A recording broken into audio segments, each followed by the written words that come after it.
Assalamualaikum warahmatullahi wabarakatuh. Selamat pagi anak-anak kelas 8.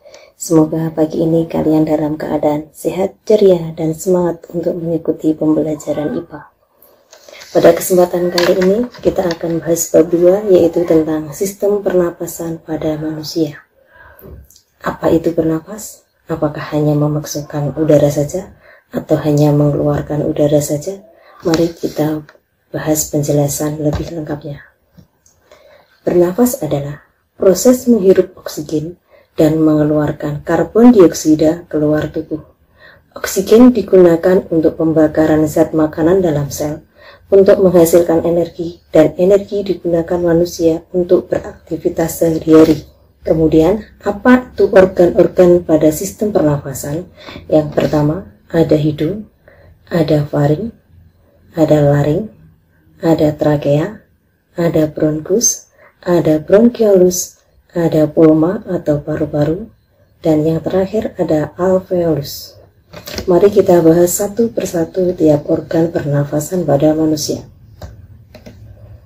Yang pertama kita bahas dulu tentang hidung. Di dalam hidung terdapat rambut-rambut hidung dan selaput lendir. Fungsi hidung pada sistem pernafasan yaitu 1. Menyaring udara yang dilakukan oleh rambut hidung. Yang kedua, menyesuaikan suhu udara yang masuk ke dalam hidung yang dilakukan oleh selaput lendir. Yang ketiga, menyesuaikan kelembapan udara yang dilakukan selaput lendir. Berikutnya, tekak atau faring yang terletak di belakang rongga hidung dan mulut. Faring tersusun atas otot lurik yang dilapisi membran mukosa. Faring berfungsi sebagai saluran pernafasan dan saluran makanan. Organ yang berikutnya yaitu laring atau pangkal tenggorokan. Di laring terdapat epiglotis yang akan membuka dan menutup dengan sendirinya. Katup ini mengatur makanan dan udara melewati salurannya masing-masing.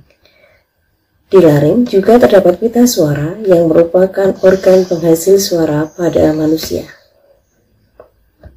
Organ yang berikutnya yaitu batang tenggorokan atau trakea. Dinding trakea merupakan gelang-gelang yang tersusun atas tulang rawang. Di dalamnya terdapat sel-sel epitel dengan rambut getar yang berfungsi mengeluarkan kotoran yang masuk bersama udara pernafasan. Next, berikutnya cabang batang tenggorokan atau bronkus. Ada 2, yaitu bronkus kanan dan bronkus kiri. Bisa dilihat pada gambar di samping. Cabang bronkus disebut bronkiolus. Jadi dari bronkus bercabang lagi menjadi bronkiolus. Yang berikutnya, paru-paru. Paru-paru ada 2, yaitu paru-paru kanan dan paru-paru kiri. Paru-paru kanan terdiri dari 3 gelambir atau 3 lobus. Paru-paru kiri terdiri dari 2 lobus.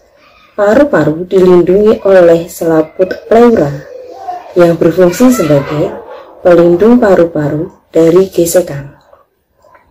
Kemudian yang terakhir, pada ujung paru-paru terdapat alveolus yang merupakan saluran akhir dari alat pernapasan. Dindingnya tipis, lembab, dan berlekatan erat dengan kapiler darah. Pada alveolus ini terjadi pertukaran udara, yaitu pertukaran oksigen atau O2 dari udara bebas ke sel-sel darah merah dengan karbon dioksida atau CO2 dari sel-sel darah ke udara bebas.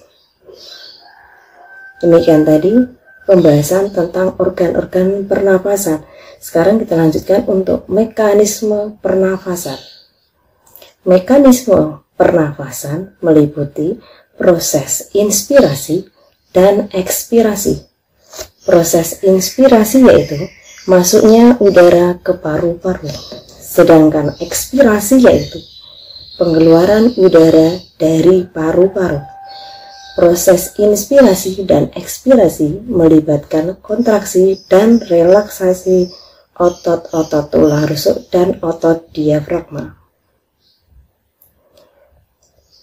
Mekanisme pernapasan dan diri ada 2, pernafasan dada dan pernafasan perut. Kita bahas dulu yang pertama, pernafasan dada. Pada proses inspirasi bisa digambarkan seperti ini. Yang pertama, otot antara tulang rusuk luar berkontraksi sehingga menyebabkan otot tulang rusuk naik. Karena naik menyebabkan volume rongga dada menjadi membesar sehingga tekanan udara di dalamnya menjadi lebih kecil. Karena tekanan udara di dalam lebih kecil, udara dapat masuk ke dalam paru-paru. Ini yang disebut sebagai fase inspirasi. Kemudian pada fase ekspirasi, otot antar tulang rusuk luar berrelaksasi. Ini menyebabkan tulang rusuk turun, sehingga volume rongga dada mengecil yang menyebabkan tekanan udara dalam rongga dada membesar, sehingga udara keluar dari paru-paru. Yang berikutnya, mekanisme pernafasan perut. Pada fase inspirasi, otot diafragma berkontraksi.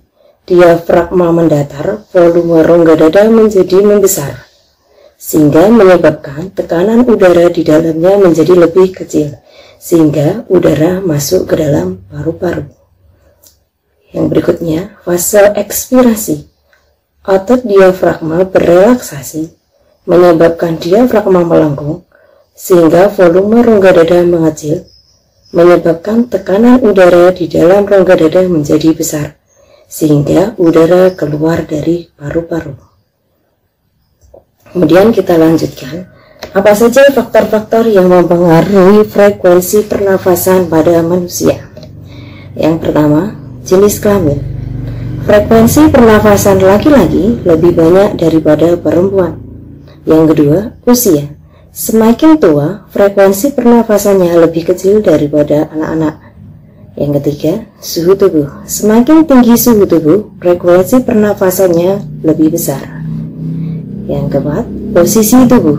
Saat berdiri, frekuensi pernafasannya lebih tinggi daripada duduk. Yang kelima, aktivitas tubuh. Semakin berat aktivitas seseorang, frekuensi bernafasnya lebih besar.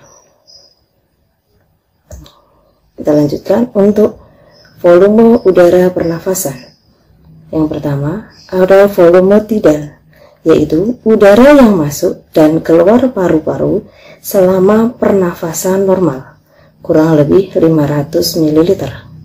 Yang kedua, volume udara komplementer, yaitu udara yang masih bisa dimasukkan setelah inspirasi biasa, kurang lebih 1500 ml.